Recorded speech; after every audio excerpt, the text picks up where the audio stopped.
আজকের বিজেপি সরকার, এদের প্রথম কাজ ছিল বাংলাকে যদি বাঁচাতে হয় তাহলে বাংলার মধ্যে যে বন্যার অবস্থা আছে, নদী সমস্যা আছে, পানির সমস্যা আছে, ওটা উত্তর ভারতের সমস্ত নদীর পানি এসে বাংলাকে প্রতি বছর ডুবিয়ে ডুবিয়ে শেষ করে দেয়, সেটাকে জাতীয় বিপর্যয় বলে ঘোষণা করা।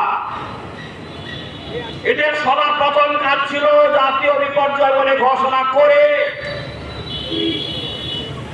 জাতীয় সমস্যা বলে তার একটা মাস্টার প্ল্যান তৈরি করা।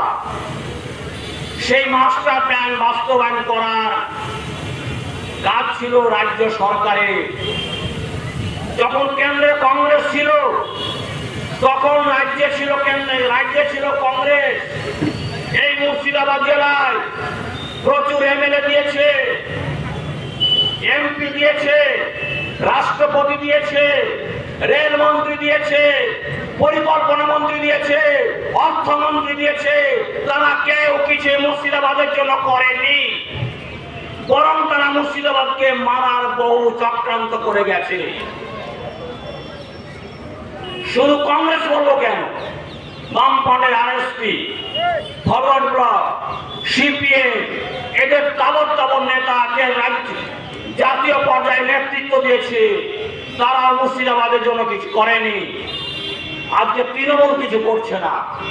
যদি এরা করত তাহলে কেন্দ্রীয় সরকার বাধ্য হতো বাংলার মুর্শিদাবাদে গঙ্গা ভাঙন, পদ্মা ভাঙন, ভাগীরথী ভাঙনকে জাতীয় বিপর্যয় বলে ঘোষণা করে, জাতীয় সমস্যা বলে ঘোষণা করে তার মাস্টার প্ল্যান তৈরি করার, সেটা ইচ্ছাকৃতভাবে করেনি।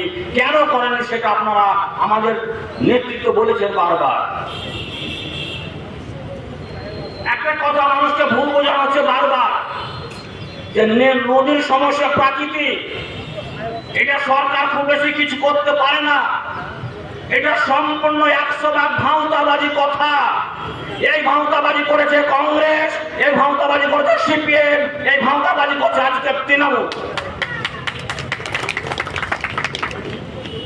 আমি আপনাদের সামনে দুটো উদাহরণ দেব, এটা ভাঁওতাবাজি কথা।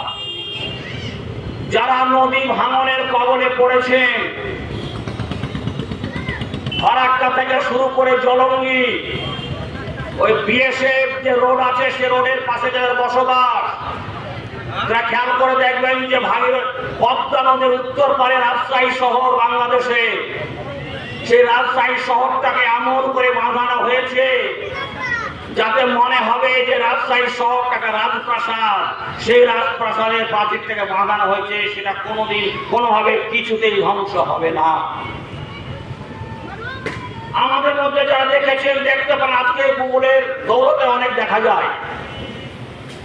গুজরাটে আহমেদাবাদ শহর, এই গুজরাটে আহমেদাবাদ শহর যে নদীর উপরে অবস্থিত, সেই নদীর নাম হচ্ছে সবরমতী নদী।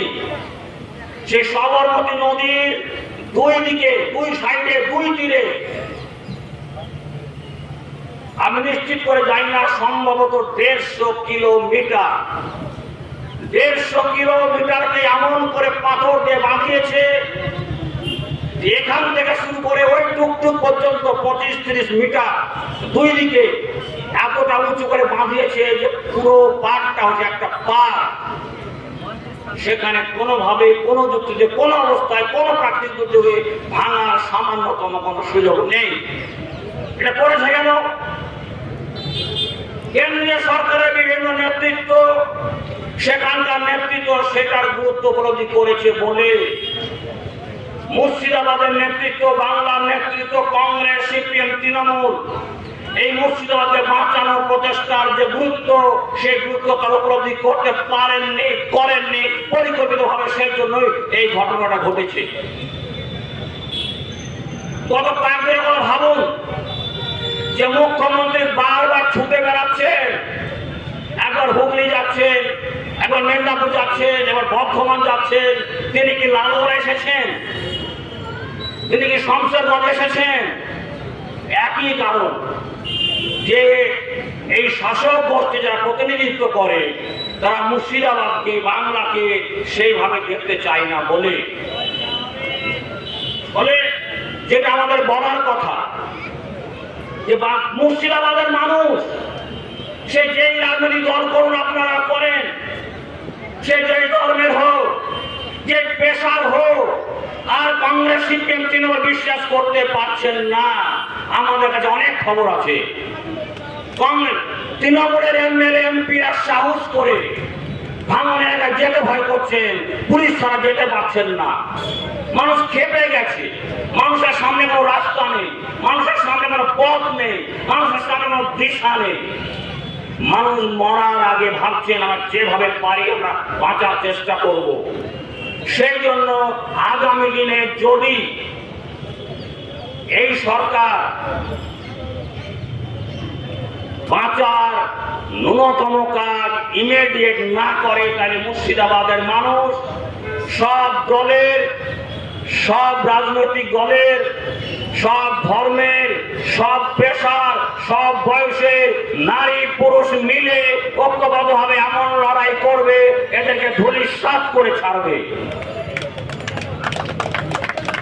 এবং আগামী দিনে পুলিশ প্রশাসনের কথা জনগণ শুনতে চাইবেন না, তখন রাজনৈতিক দলগুলি কিছু করার থাকবে না। এমএলএ এমপিদের কথা শুনবেন না, কারণ মানুষ জানে আমার জীবন আমার সবচেয়ে বেশি গুরুত্বপূর্ণ, আমার বাড়িঘর গুরুত্বপূর্ণ, আমার সন্তান সন্ততি গুরুত্বপূর্ণ, আমার জমি জায়গা গুরুত্বপূর্ণ। আমার জমি জায়গা বাঁচলে, আমার বাগান বাঁচলে, আমার ছেলে লেখাপড়া করুক আর না করুক, অন্য কিছু পারুক আর না পারুক, অন্তত 24 ঘন্টার মধ্যে একবার কিছু খেয়ে বেঁচে থাকবে। সেই ব্যবস্থাটা যদি করতে রাষ্ট্র সরকার ব্যর্থ হয়, তাহলে সাধারণ মানুষ সর্বোচ্চ দিয়ে তার প্রতিরোধ করবে।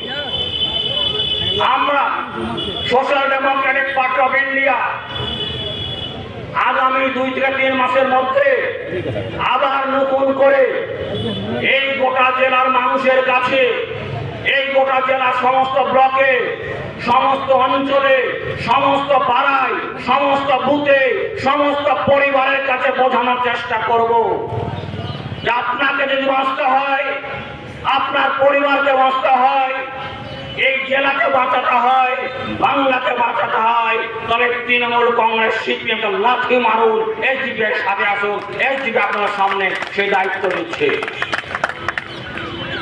ফলে নেতাজি সুভাষচন্দ্র বোসের সময় থেকে বাঙালির বিরুদ্ধে যে ষড়যন্ত্র শুরু হয়েছিল, মমতা ব্যানার্জির নেতৃত্বের সরকার সেই ষড়যন্ত্র করে চলেছে। এদের থেকে বাঁচানোর জন্য কোন দল, কোন নেতা কেউ মাঠে নামেননি। নেতাজি সুভাষচন্দ্র বোসের সময় থেকে বাঙালির বিরুদ্ধে, মুর্শিদাবাদের বিরুদ্ধে, এটাকে ধ্বংস করে দেওয়ার, নিশ্চিহ্ন করে দেওয়ার, ইতিহাস থেকে হারিয়ে দেওয়ার যে চক্রান্ত শুরু হয়েছে, যে চক্রান্ত চলছে মমতা ব্যানার্জির নেতৃত্বে, সেই চক্রান্তের বিরুদ্ধে একমাত্র Social Democratic Party of India বুক চিতিয়ে আগামী দিনে মুর্শিদাবাদকে বাঁচানোর লড়াই চালিয়ে যাবে।